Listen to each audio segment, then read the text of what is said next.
के Facebook page और TSC Mansi के यूट्यूब चैनल पर आप सभी का स्वागत है। आज के इस वीडियो में क्लास 10 संस्कृत ट्यूशन भाग 2 का चैप्टर नंबर 4 जिसका नाम है संस्कृत साहित्य लेखिका से संबंधित महत्वपूर्ण बात को बताते हैं जो एग्जाम के लिए बहुत इंपॉर्टेंट है। आप लोग बने रहिएगा वीडियो में अंत तक। देखिए, सबसे पहले आपसे पूछ दिया जाएगा कि वेद की संख्या कितना, तो वेद की संख्या होता है 4। फिर आपसे पूछ दिया जाएगा वेदांग की संख्या, तो वेदांग की संख्या हो जाता है 6। फिर आपसे पूछ दिया जाएगा पुराण की संख्या, तो यह हो जाएगा 18। फिर आपसे पूछ दिया जाएगा उपनिषद की संख्या, तो यह होता है 108। कितना होता है? 108। वेद की संख्या कहेगा 4 गो, वेदांग की संख्या कहेगा 6 गो, पुराण की संख्या कहेगा 18, उपनिषद की संख्या कहेगा 108। उसके बाद आपसे पूछा जाएगा कि सबसे प्राचीन वेद, तो सबसे प्राचीन वेद जो है यह आपका हो जाता है ऋग्वेद। आपका क्या होता है? ऋग्वेद, ऋग्वेद, यजुर्वेद, सामवेद, उसके बाद अथर्ववेद। सबसे प्राचीन वेद जो होता है वो आपका ऋग्वेद हो जाता है। उसके बाद पूछा जाएगा संस्कृत साहित्य कैसा है, ये विपुल है।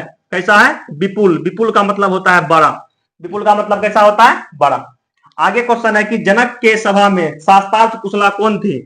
जनक के दरबार में एक बार सभा लगा हुआ था, तो वहां जो शास्त्रार्थ में कुशल थी, सबसे अच्छा शास्त्रार्थ करने वाली महिला थी, उसका नाम था गार्गी।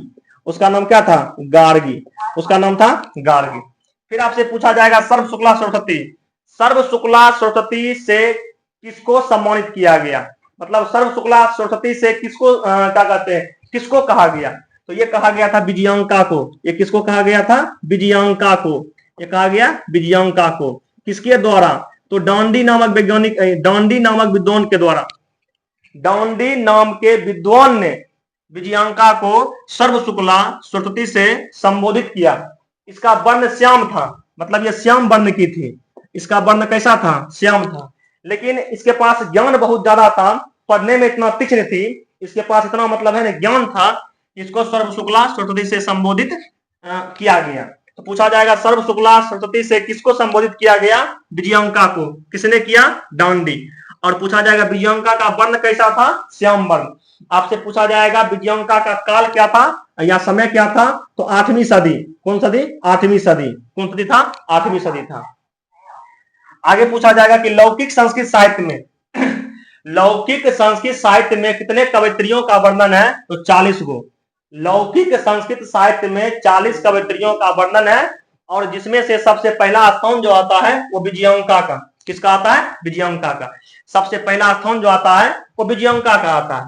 आगे पूछा जाएगा कि अथर्ववेद में कितने महिला ऋषिका का वर्णन है? अथर्ववेद में कितने महिला ऋषिका का वर्णन है?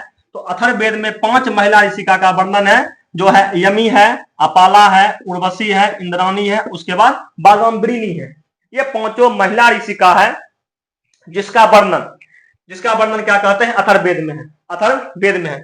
उसके बाद एक और आता है पूछा जाएगा कि महाभारत में किस महिला लेखिका का वर्णन है? तो सुलभा नाम की महिला लेखिका है जिसका वर्णन महाभारत में भी मिलता है। आगे आपका पूछा जाएगा याज्ञवल्क्य की पत्नी याज्ञवल्क्य की पत्नी कौन थी? तो आपका हो जाएगा मैत्रेयी। याज्ञवल्क्य की पत्नी क्या हो जाएगा? मैत्रेयी। याज्ञवल्क्य की पत्नी मैत्रेयी। याज्ञवल्क्य की पत्नी हो जाएगा क्या कहते हैं? मैत्रेयी। चलिए, तो आगे देखिएगा, यहाँ क्या कहते हैं, कुछ राजा का नाम है और उसकी कुछ पत्नी है जो परीक्षा में बराबर पूछ दिया जाता है। आपसे पूछा जाएगा याज्ञवल्क्य की पत्नी, तो याज्ञवल्क्य की पत्नी मैत्रेयी। याज्ञवल्क्य की पत्नी मैत्रेयी, जिसको याज्ञवल्क्य आत्म तत्वम की शिक्षा, मतलब आत्माओं के बारे में शिक्षा देने का काम करते थे। चंद्रादित्य की पत्नी, इसका नाम है विजया भट्टारिका। इसका नाम क्या हो जाएगा? विजया भट्टारिका। उसके बाद एक कंपन राय की पत्नी, इसका नाम था गंगा देवी। कंपन राय की पत्नी का नाम गंगा देवी। कंपन राय की पत्नी का नाम गंगा देवी। फिर अच्युत राय की पत्नी का नाम तिरुमलांबा।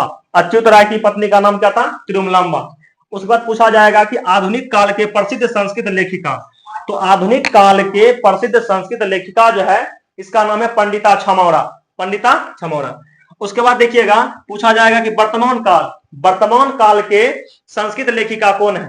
वर्तमान काल के प्रसिद्ध संस्कृत लेखिका कौन कौन है? इसमें 3 गो नाम, पुष्पा दीक्षित, बनमाला भवलकर, उसके बाद मिथिलेश कुमारी मिश्र, ये तीनों वर्तमान समय के प्रसिद्ध संस्कृत लेखिका हैं।